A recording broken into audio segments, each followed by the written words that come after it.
Слушај, мамо, минатата колумна ја завршив крајот на неделата, бидејќи чекав до последниот момент да излезе листата на Епштейн. Епштейн е познат педофил кој заврши со самоубиство во затвор. Можете да замислите како она самоубиство кој кај нас кога се удави сам во кофа. Значи, Епштейн беше еден од најмоćните луѓе во Холивуд, во светот. На неговата листа нема познат актер или политичар кој не отишол на неговиот остров каде што се случувале оргии. Оргија е легитимна работа кога некои консензуално ќе се договорат, некои дами ќе се договорат за пари или момчиња и така натаму, но кога учествуваат во такво нешто малолетници, тоа е криминал, тоа е педофилија, тоа е крен. Дали тие злоупотребени тогаш и таму се согласили не, вие немате право да судите. Има право законот кој вика малолетник не може да одлучува за сексуално консензуален акт. Тоа е педофилија ако постари луѓе. Значи, иделе со авиони, тоа биле такви масакри во смисла сексуални, отпосле се појавија многумина сведоштва, Епштейн заврши во затвор, го најдоа мртов, но неговата листа не излезе. Малку е чудно, бидејќи неговата листа требаше да биде големиот скандал. Ама, чекајќи го до последниот момент и кога ја завршив колумната, наместо Епштейн го имаме скандалот со Зеленски. Скандалот можеме да го наречеме комотно фијаско. До сега во меѓународна дипломатија не е видено такво нешто.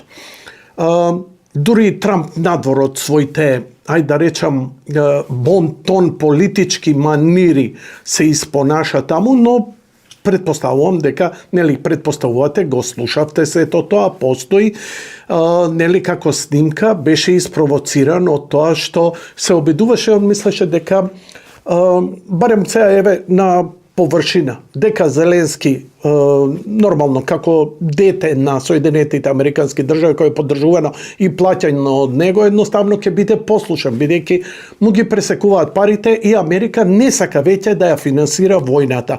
А Рома во сето тоа дојде до тоа што дојде, да беше Доналд Трамп сам, ќе ви дадев на половината право за Зеленски, пола за Доналд Трамп и ќе имавме доста простор за критика. Но, ова беше пред новинари, ова беше пред подпредседателот на Соединетите Американски држави. Ванс е еден од најстабилните, најрационалните. Трамп ја го сакам баш затоа што е води држава како ја емисија. Не ви се допаѓа? Да, ама имам право да ја водам така и он. Значи, себо ова беше пред јавност, јавно, долга дебата, не беше тоа кратка дебата. И се случи тоа што се случи, му рече, иди си, пакуј парталите, ти не сакаш мир. Значи, на страна, која ќе почнете да дрочите, овој бил во право или оној бил во право, овој бил клован или овој бил клован, рачунајте дека председателот на Соединетите Американски држави, кој год да е, инсистира од човекот да седне на мировни преговори. Не. Европа и Украина, веднаш после тоа отиде во Велика Британија, каде е Страмер е социјалдемократ, и да не кажам левица, буквално, кој му рече, колку сакаш пари ќе ти даеме, еве ти 2,3 милиарди. Европа се обединувала сега против Соединетите Американски држави. Ај сега само вака да ви кажам. Океј, прво, пари не им се дадени, туку позајмени. Значи, Украина ќе мора да ги враќа тие пари. И сега, дали Украина ќе ги враќа, пак ќе бидат минералите. Доналд Трамп им ги барал минералите. Океј, ако не ги бара Доналд Трамп и Америка и не ги добие, кој ќе ги добие? Велика Британија? Германија? Океј, повелете. Нека се обедини Европа заедно да продолжи војната на Украина. Зошто? Пази, они викаат, ако продолжи војната не продолжи војната во Украина, ако Украина не победи, опасност демне над Европа, готова Европа. По кој пат ве прават будали и вие го купувате тоа? Тоа се со росписки политичари. Ова е последниот обид и голем обид на Сорос, бидејќи Сорос тотално изгуби контролата во Соединетите Американски држави, доге укинувањето на USAID, 350 милиарди кои биле дадени до сега на Украина. Јас се согласувам, со 350 милиарди ние, Македонија, ќе ја поразевме Русија. Еве ви кажувам. Да ги дадевме стварно за војска и за оружје, ама не се дадени за тоа, украдени се. 350 милиарди, ни Русија не може да ни парира. Но гледайте сега, американците бараат мир, не ќе да троши пари више на војна, сметаат дека е подобро. Европејците сметаат дека тоа е лошо и дека треба да ја финансираат војна. И ќе ја финансираат Украина, и ќе ја даваат, веќе стигнаа ракети, им дадоа позајмици и така натаму. Знаете ли што ќе значи за вас, вие еврољупци, Тоа значи вие што живеете во Европа ќе плаќате поголеми даноци. Бидејќи од каде пари? Која црна економија? Volkswagen отпушта работници. Треба ли по 10 пат да ви го кажам? Знаете ли што значи Volkswagen да отпушта работници? Тоа е исто како да гледаш брод од кој рипаат глувци. Што ти е заклучокот?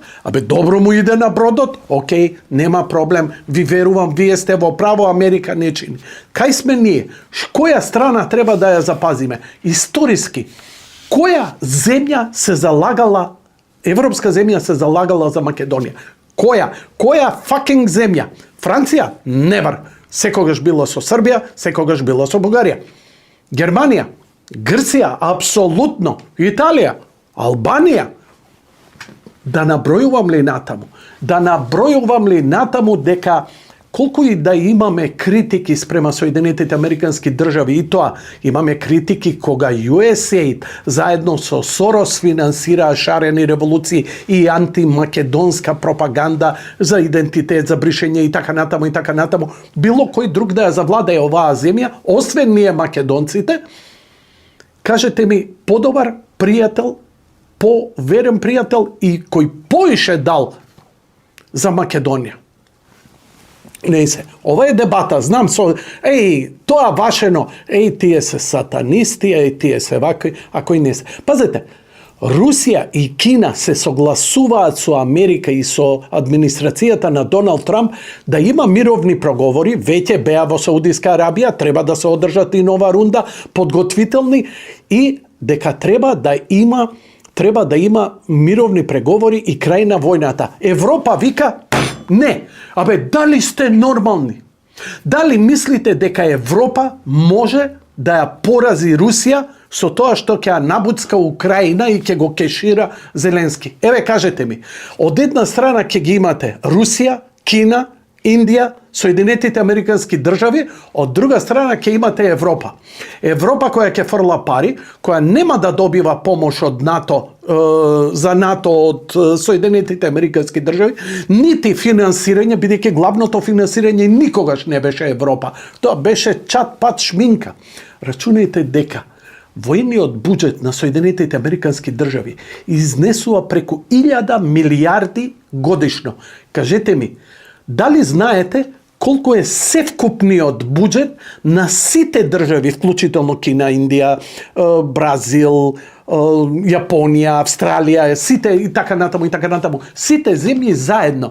Кажете ми, дали сите земји заедно знаете колку е заедничкиот со се Европа, со се Африка, Јужна Америка, колку е вкупниот буџет воен? Не е ни на половина, 350 милиарди. А американскиот е 1000 милиарди. Луѓе, Европа во своето сулудо, а социјалдемократско, социјалистичко, левичарско резонирање на политика и економија докажано е милион пати во историјата. Тоа е мртва работа. Има убави работи, ете работнички права, чат пат, ке дојда 3-4 години, ке ги подобра, осте ги малку повеќе, да им го еден Сорос, они delusional се. Така што, Америка, во овој момент имам искрено чувство да ја поддржам во Европа, да Америка, да сум сега советник на Доналд Трамп, би му рекол, слушај, договори се со русите што ќе се договориш и со Кина, направите што ќе направите и остаја војната нека им тера, нека тера Европа. Ја ви гарантирам дека за година дена не банкроти, ќе видите таков јад, таква беда. Европа ќе стане бетера од Бугарија, затоа што нема таа количина на пари. А се ова набуцкано, ова е, пазете, ова е отпорот кој мора да го даде Сорос, бидејќи ги изгуби позициите и нему му треба. Ја изгуби шарената револуција во Грузија, му остана ја изгуби шарената револуција во Романија, каде што легитимно избран председател го срушија, и ќе се случи тамо ако, пази, романците го стрелјаа Чаушеску, ќе има ново стрељање ако не им дојде памет, но на Сорос и на соросоидите не им доаѓа памет. Така што, остајте ги, нека тераат колку што сакаат да тераат и да видиме што ќе се случи. За жал, ќе биде пострашно во Европа без војна, одо што Украина со војна. Пазете, збориме за мир. Збориме за договор земјата да не војува, народот да се врати, да почне да се... Тоа значи мир.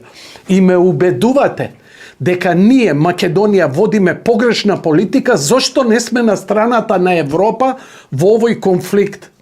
Ало, нели сакаме мир? Јас сум на страна на мир. Кој сака да седне на преговарачка маса за мир? Јас сум таму. Германија не сака, Франција не сака, Велика Британија не сака, Бенелукс не сака. Што да поддржам? Зошто ме правите луд? Каква... И сега од една страна бившите знаеш што, веќе не објаснувам.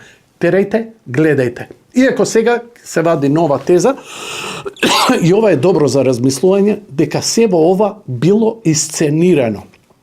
Поточно, конфликтот јавен помеѓу Зеленски и Доналд Трамп и Иванс бил театар и сега со каква цел.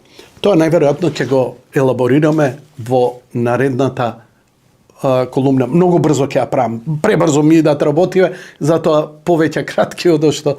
Така што останете така. Јас сум за мир. Мировни преговори, веднаш мир. Подобро е најлош мир од што најдобра војна. Тоа е мое. Само луѓе да не гинат. И затоа фаќам страна на оние што сакаат мир. Толку.